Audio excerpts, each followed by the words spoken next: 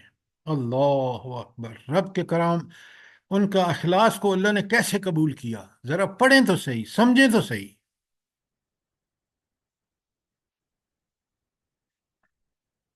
اس کے بعد نبی کریم صلی اللہ علیہ وآلہ وسلم کا خطبہ حجت الوداع ہے، جو بہت ہی دین کا پورا خلاصہ ہے۔ یہ پیج 7، اور آپ اس کے آگے ہجرت کے اسباب اور واقعات ہیں، یہ سب پڑھیں۔ مسلمانوں کی بڑی قیمتی اس کے اندر اسٹیٹسٹکس اور اعداد و شمار ہیں۔ اگر آپ اس کو پورے کو پڑھیں گے، سمجھیں گے نا، تو انشاءاللہ آپ دیکھیں گے کہ اس میں غزوات کے حوالے سے اس 13 پیجز کے ہینڈ آؤٹ میں ہر چیز موجود ہے اللہ کے فضل و کرم سے۔ پڑھنا اب آپ نے ہے۔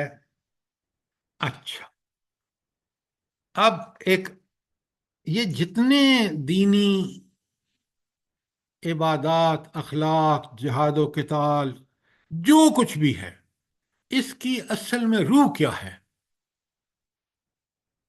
جلدی بتائیں۔ اللہ کے بندے اور اللہ کے غلام بن کے رہے او ہم۔ ہو جنرل جواب مت مجھے دیا کریں، دین اسلام پھیل کر رہے گا انشاءاللہ۔ یہ بھی آپ کا جواب غلط ہے۔ میرا سوال ہے کہ آخر یہ جو پورا نظام ہے دین کا، عبادات، اخلاق، معاملات، جہاد و قتال، دنیا میں فروغ اور ترقی، اس کی بنیاد کیا ہے؟ اللہ کے دین کی سربلندی۔ لا حول ولا قوت الا توحید سر۔ بات یہ ہے، عقیدہ، ایمانیات۔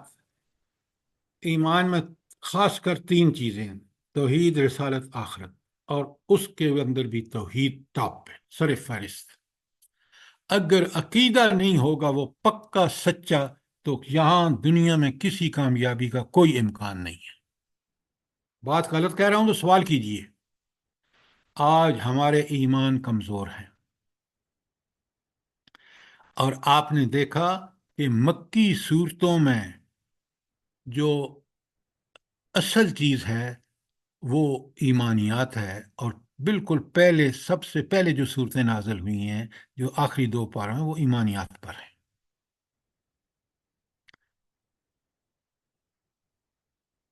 سر یہی آپ کے سوال کا جواب ہے جو شروع میں آپ نے کیا تھا کہ آج مسلمان حکمران بزدل کیوں ہیں۔ اچھا، اب میں آپ کو ایک آخری ہینڈ آؤٹ آج بھیجوں گا، اور کل میں اس پہ سوال کروں گا۔ تو ہینڈ آؤٹ عجائب، یہ جو قرآن مجید میں عبادات، اخلاق، اعمال اور احکامات کو عقیدے سے جوڑا گیا ہے، یہ پیج 16 کا ہے، سب کو بھیج دیں۔ ذرا پڑھ کے آئیے گا، پہلے کی طرح نہیں کہ آپ بس لیکچر میں آ جاتے ہیں، پڑھ کے آئیں تاکہ آپ کو سمجھ آئے۔ یہ آخری بات ہوگی۔ پورے قرآن کو ہم نے مکی اور مدنی کو چھانا ہے۔ کس لیے؟ تاکہ قرآن ہمیں سمجھ میں جب آئے گا، جب ہم اس کے مرکزی مضامین کو سامنے رکھ کے کہ ان صورتوں میں مرکزی مضامین کیا ہے، تو جب آپ پڑھیں گے، سمجھیں گے، تو انشاءاللہ آپ کو مزہ آ جائے گا۔ کوئی سوال، کوئی جواب، یا کوئی چیز جو آپ کو ضرورت ہے اور آپ کے پاس نہیں ہے تو مجھے بتائیں، اس حوالے سے جو میں نے ٹاپک پڑھایا ہے۔ آپ السلام علیکم۔ وعلیکم السلام ورحمۃ اللہ۔ دیکھیں، آپ کہتے ہیں 10 سال میں وہ صحابہ کرام نے قرآن پڑھا، سمجھا، اور کہاں سے کہاں پہنچ گئے، اور ہم بھی 10 سال سے پڑھ رہے ہیں، ابھی تو ہمارے دل اور دماغ میں وہ نقش ہی نہیں ہوا جو ان کے دماغوں میں ہوا تھا۔ وجہ کیا ہے کہ وجہ یہ ہے کہ جب وہ قرآن پڑھتے تھے نا، جو آیت نازل ہوتی تھی، جو اس میں تقاضے ہوتے تھے، اس کو پورا کرنے میں لگ جاتے تھے، تو ان کا ایمان بھی بڑھ جاتا تھا، اور جب عمل کرتے تھے تو عمل میں بھی پختہ ہو جاتے تھے. ہم ایک طرف قرآن اگر آدھا گھنٹہ پڑھا، جس نے بہت زیادہ پڑھا، آدھا گھنٹے سے زیادہ وہ نہیں پڑھتا، پڑھ کے پھر طاغوت کے طریقے جو تعلیم کے تدریب، رزق کمانے کے حلال و حرام نہیں ہے، پتہ نہیں کچھ نہیں، تو پھر آپ مجھے بتائیں اس قرآن کا ہم پر کیا اثر ہوگا؟ بات سمجھیے رضیہ سلطانہ صاحبہ کہ نہیں؟ جی جی ٹھیک ہے جی بھی، ہم لوگوں کے ہم اتنے عرصے سے پڑھ رہے ہیں، ہمیں دل دماغوں میں نقش نہیں ہوا، تو اوہو، ہمیں یہ نقش اس حیرت لیے ہے. نہیں ہوا کہ ہم نے کبھی غور سے پڑھا ہی نہیں اس کو، تو اس طرح پڑھتے ہیں جیسے دوسری کتابوں سے بھی کم تر پڑھتے ہیں. ہم، میں آپ کو بتاؤں، میں اپنی ذاتی مثال بتا رہا ہوں. میں نے امریکہ سے ماسٹر الیکٹریکل انجینئرنگ میں کیا ہے. دنیا کی کتابیں پڑھ پڑھ کے سمجھ سمجھ کے پڑھاتے رہے، لیکن قرآن کی طرف جب پلٹے تو پتہ چلا وہ سارا کچھ اس کے مقابلے میں ہیچ ہے. یہی وجہ ہے ہم نمبر 1 پہ رکھیں نا اس کو، تو پھر ہم کامیاب ہوں گے انشاءاللہ.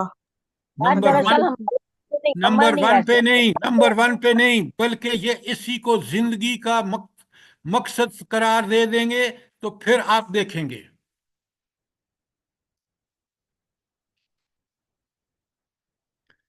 کوئی اور سوال، کوئی چیز، کیونکہ وقت ختم ہو رہا ہے.